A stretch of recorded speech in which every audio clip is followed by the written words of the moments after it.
Good morning. I hope you guys have been doing well. I really want to get this video out today, but now the power has gone off, so I'm running on my little power supply, and hopefully it's got enough so that I can get this video out. I think this is one of my best videos in terms of information that I found, and I called it On the Spoor of Jesus. Now, spoor is an Afrikaans word for track, so basically tracking Jesus. And you can see that's me over there, and because it's winter, I'm wearing my little thong. Okay, now we're looking at 3 BC. This is the year in which Jesus was born. It's also written as -2. And you can see that's September 24. That's the head of the year, a fitting day for a king, king of all kings. And it is the first of Tishri and the Feast of Trumpets. And the presentation of Jesus at the temple occurred 40 days after his birth in accordance with Jewish law. This event is recorded in the Gospel of Luke, that's Luke 2, verse 22 to verse 40, and reflects the religious obligations of the first century Jewish parents. So the 1st of Tishri, 24 September, plus 40 days is the 2nd of November, 3 BC. The 2nd of November, 3 BC is 10 Chesvan. 10 Chesvan is the same date on which Noah entered the ark. So when Noah entered the ark, the previous earth age ended and the temple age began. And when Jesus was taken to the temple on the 40th day, the temple age ended and the era of grace began. So I was basically looking at all the numbers in Luke 2, and you see I've got all the different verses where numbers are given. And we have the 40 days, and that is just the 40 days to Chesvan 10, which indicates the change from the temple era to the era of grace, and that is when Jesus was taken to the temple. So all the numbers after that, we have 2. You can see the 2 over here at the bottom. That's a pair or to the pigeon, so that's a 2. And then there was prophetess Anna, and you can see she lived with her husband 7 years, and he is 84 years of age. So I took the 7 and I added it to the 84, and it gave me 91. And Jesus was 12 years old when they went to Jerusalem at Passover. So that's the 12 there. And this 3 days I will get to later. So that's 194 days. And that is when they went to Passover. So here we're looking at the year 10 AD, and that's the year in which Jesus turned 12 years old. And that would be on October 11. So that's the Feast of Trumpets, 1st of Tishri, Jesus' birthday. So if you count from October 11 to Passover, April 22, you get 194 days, which is what we just saw. And in the next verse, you saw that they were looking for him for 3 days. And it came to pass that after 3 days, they found him in the temple, sitting in the midst of the doctors, hearing them and asking them questions. And then they asked him, "What are you doing?" And he said, "I'm busy with the work of my Father." Now, if you add the 3 days, of course, to Passover, you get to resurrection. So you can see that Luke 22 is written in code. And if you only find one example, it doesn't mean much. But I think in this video, I've got 2 more examples of this working like this. So this basically confirms Jesus' birthday, and it also confirms the year, because the Hebrew calendar is to get something repeatable is highly unlikely, because you have 13 months in a year, some years, and the moon cycles are not consistent. It is only repeats every 19 years, etc. So, and the information given here, I mean, why would God mention this prophetess and the 7 years she lived with her husband and 84 years? Obviously, its information is given us, but it's got nothing. There's no need for her to be in the story. She's not crucial to the story unless we have to look at the specific numbers and use them. Okay, and here you can just see the calculation done. So it's from the 11th of October in the year 10, where Jesus turns 12.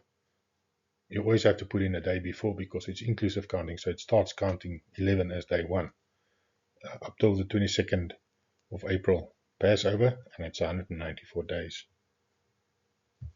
I just quickly have to show this slide again from a previous video.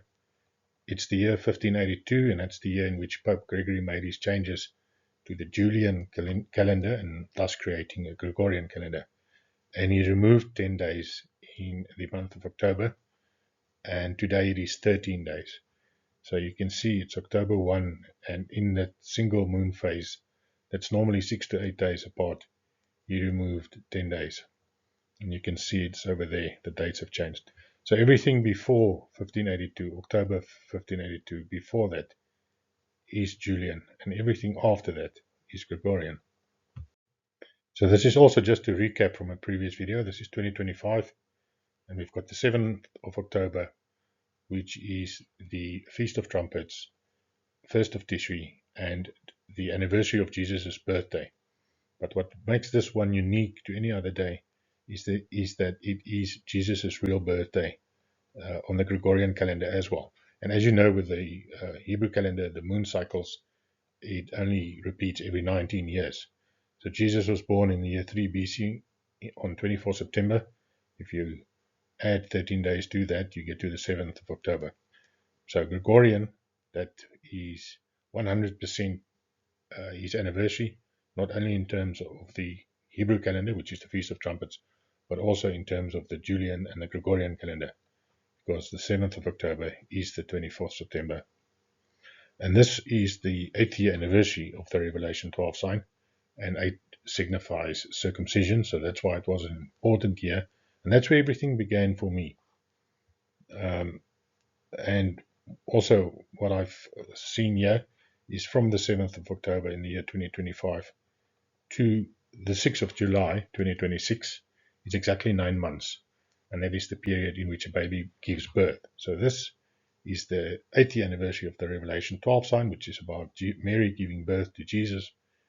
The 8th year anniversary is on his birthday, also on the Hebrew and the Gregorian calendar, and 9 months later is the 6th of July. And I believe that this is where Jesus will confirm his covenant with many. And I will explain again why I believe it's Jesus. But yes, it is the Revelation 12 sign about Mary giving birth to our God, Jesus. Okay, now we're jumping into something new. So this is the Feast of Trumpets. It's the 22nd of September, 2880. And this Jesus has just turned 30. And this is where he begins his ministry. Now, why this is important is the year 28 in September he begins, and in the year 29 AD is Jesus' first Passover. And this is where he found the money changers and he chased them out of the temple. And exactly 2,000 years after that brings us to 2029, and that Passover is marked with a porpoise flyby, close flyby on earth. So Jesus marked his 2000th Passover with a porpoise, and in 2029, a couple of months after this, is his first Passover. But now I wanted to repeat the cycle that we've done with Jesus as a baby. So basically, when Jesus was a baby, it was 24 September plus 40 days, but now we're going where Jesus has turned 30. So we go 22 September plus 40 days, and you can see 22 September over there. It's 31 October. So this would represent the time frame where Jesus brought to the temple as a baby. It's not the same Gregorian date, but of course it is 10 Cheshvan, and where he's baptized as an adult. So Jesus was baptized as an adult on the 31st of October. This is a Julian date, of course. Then the next day, because he was baptized on the 31st, so the next day he begins his 40 days in the wilderness. So if you add 40 days to the 1st of November, counting the 1st of November, you get to the 10th of December. Then carrying on from there, this is also a repeat. This is also just a refresher. 10 December plus 40 days gets you to the 16th of December 28 AD, which is the 25th of Kislev, which is Hanukkah. Now, 25 Kislev falls on 16 December for the first time, where it's of relevance in the year 167 AD, and that's in the book of Maccabees, where the Maccabees, the whole of Judea was overtaken by the Seleucid king, and he basically put a statue of Zeus in the temple on the 6th of December, and that's the abomination of desolation. and on the 16th of December started sacrifices to Zeus in the temple, and the Maccabee family were the only people that didn't convert in Judea at that time, and they waged a rebellion against the Seleucid king, and 3 years later, on the 25th of Kislev, Hanukkah, they rededicated the temple to Yahweh. So it's the same date, and 16 December, on this timeline, after the 7 days travel to Cana, 16 December, is also Jesus' first miracle. Now that's why I am redoing the slide again, because in the previous video I forgot to mention that 16 December 25 Kislev Hanukkah is the date on which Jesus did his first miracle. And it's a crucial point that I forgot. Okay, so on the previous slide we were at the 16th December 25 Kislev, first of Hanukkah, and that is where Jesus did his first miracle. But now reading in John 2 verse 6, it says, "And there were set there 6 water pots of stone, after the manner of the purifying of the Jews, containing 2 or 3 firkins apiece." So using the code that I've now that seemed to be in existence, I took 6 and I said 2 and 3, 23. 6 times 23 is 138. So from the wedding at Cana, 16 December plus 138 days is the 2nd of May 29 AD, and that is Passover in the year 29, which is Jesus' first Passover, and that is when Jesus finds the temple defiled. And exactly 2,000 years later from this 29 is 2029, and that is Apopos flyby. I think this is quite interesting if you look at the whole timeline again and the numbers given to us. It definitely confirms the timeline. Okay, so on the previous slide we saw that the timeline stopped. It was John 2 verse 6, and it was Passover the 2nd of May 29 AD. So a couple of verses on, basically Jesus has now found the money changers in the temple, and he's chasing them out. And the Jews answered him and said, "What sign showed thou unto us, seeing that thou dost these things?"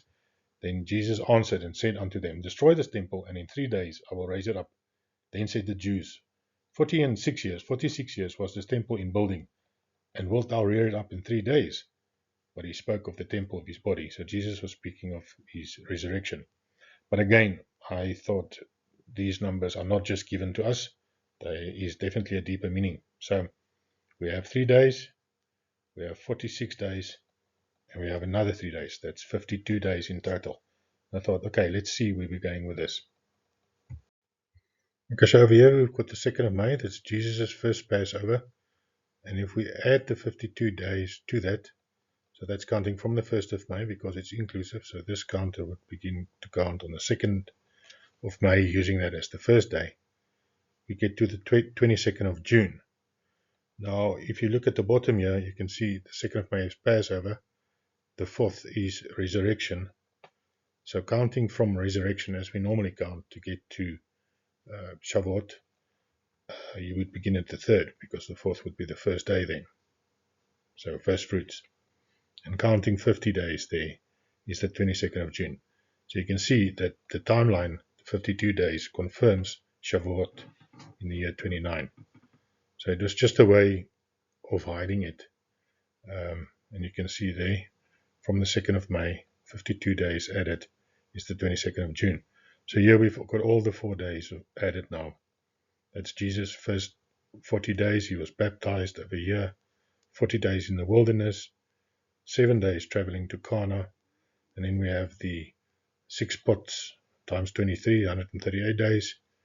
2 Passover, and then 52 days to Pentecost. So we've been looking at Jesus' first Passover, and we've been looking at specifically the time frame between 28 AD leading up to his first Passover in 29 AD. And you can see his birthday on the 22nd. So if we count from the 22nd, where the timeline begins, to the 2nd of May, it's 223 days. You can see there the 21st, again, using 1 day before, because it's inclusive. The 22nd would be counted as the first day, counting to the 2nd, and that's 223 days. Very important number, I believe, 223. Okay, so here we're looking at the year 2028 and the year 2029. And this is now the year before Apophis on the 13th of April, which is Passover. And this represents 28 AD, and this represents 29 AD. So that's 2000. Jesus is 2000 Passover. So if we were to take the 1st of Tishri, so that's counting from there to the 1st of Tishri, which is the Feast of Trumpets and the anniversary of Jesus' birthday, and we were to add the 223 days that we've found already, we get to the 13th of May, which is second Passover. So this Passover is determined by the spring equinox, and this Passover is determined by the star Abib. And due to the precession of the equinox, they've moved apart. But the astronomically correct Passover is May the 13th. What is interesting is that it is one day before Israel turns 80 years old. Specifically, in 2029, it's 80 years old. And I'm pretty sure that this is going to impact the timeline and especially the placing of the trumpets. But it is the true astronomical Passover. So it's interesting that the 223 days gets to April the 13th. And it features May the 13th. And May the 13th features quite heavily in the timeline. Okay, so we're still looking at the year 2029. Now we're looking at the 1st of Nisan and April 28. So the second Passover. So we have the first Passover that's determined by the spring equinox, and we have the second Passover that's determined by astronomy, which is the star Abib, and that is the correct one today, although both are valid. But due to the precision of the equinox, we have two. But if we were to take Nisan 1 on the true Passover and add 223 days, we get to the 6th of December. You can see over here I've got the 27th of April. That's one day before because the counter starts the next day, so it's inclusive counting always. Add 23 days, you get to the 6th of December. And the 6th of December is the abomination of desolation, where it is set up. So we have the 6th of December on the extended timeline, we have the 6th of December on the 2300-day timeline, and we have the 6th of December on this timeline.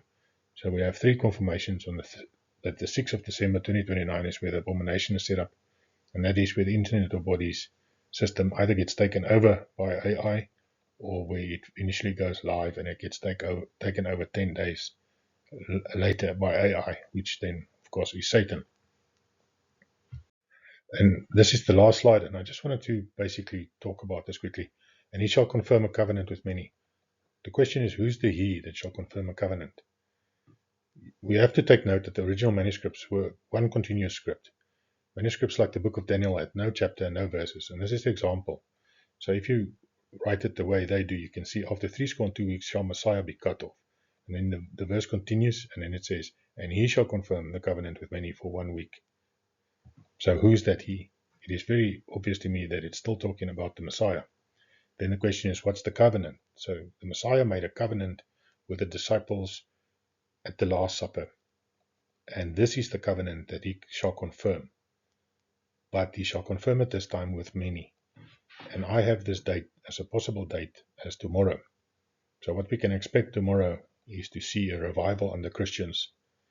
A major, massive revival. And you have to understand that God has got all the power. Jesus has all the power. Satan has no power whatsoever. And this covenant that he confirms with many, the one that breaks off this, where he shall cause the sacrifice and oblation to cease, this is God.